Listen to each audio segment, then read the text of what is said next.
வணக்கம். மக்கள் சட்டம் நியூஸ். சேலத்தில் பாரதியாரின் 142வது பிறந்த நாளை முன்னிட்டு தமிழ்நாடு வைகை பெண்கள் கூட்டமைப்பின் சார்பாக சேலம் டவுன் ரயில் நிலையம் அருகில் உள்ள மகாகவி பாரதியாரின் திருவுருவ சிலைக்கு மாலை அணிவித்து வீர வணக்கம் செலுத்தினார்கள். இதில் பாரதி தேவிகா கூறும்போது, ஒவ்வொரு வருடமும் பாரதியாரின் பிறந்த நாளில் ஒவ்வொரு புது விதமான நிகழ்வுகளை செய்வது வழக்கம்.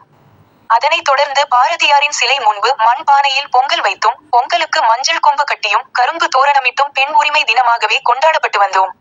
கடந்த வருடங்களாக பாரதி கண்ட புதுமை பெண்களின் முகமூடிகள் அன்னை தெரசா, கிரண்பேடி, இந்திரா காந்தி, அன்னி பெசன்ட் அம்மையார், தில்லையாடி வள்ளியம்மை, வேலு நாச்சியார், ஜான்சி ராணி போன்ற முக கவசம் அணிந்து ஊர்வலமாக வந்து மாலை அணிவித்து மரியாதை செலுத்துவது வழக்கமாக கொண்டிருக்கின்றோம். இந்த வருடம் சற்று வித்தியாசமாக மகாகவி பாரதியார் கண்ட புதுமை பெண்களை கண்டறிந்து அவர்களின் ஒரு சிலருக்கு சிறந்து விளங்கும் பெண்களுக்கு பட்டயம் சான்று பழங்குடியினர் நலத்துறை அலுவலர் சுகந்தி பரிமளம் அவர்களும், வேளாண்மை இணை இயக்குனர் சிங்காரம் அவர்களும் வழங்கினார்கள்.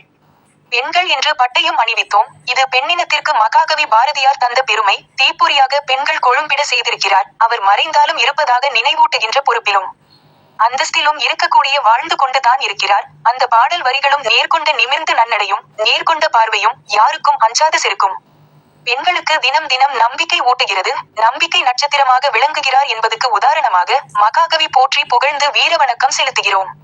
இந்த விழாவினை கடந்த 27 வருட காலமாக தமிழ்நாடு வைகை பெண்கள் கூட்டமைப்பும் பாரதியார் தொண்டு நிறுவனமும் இணைந்து செயலாற்றி வருகிறது.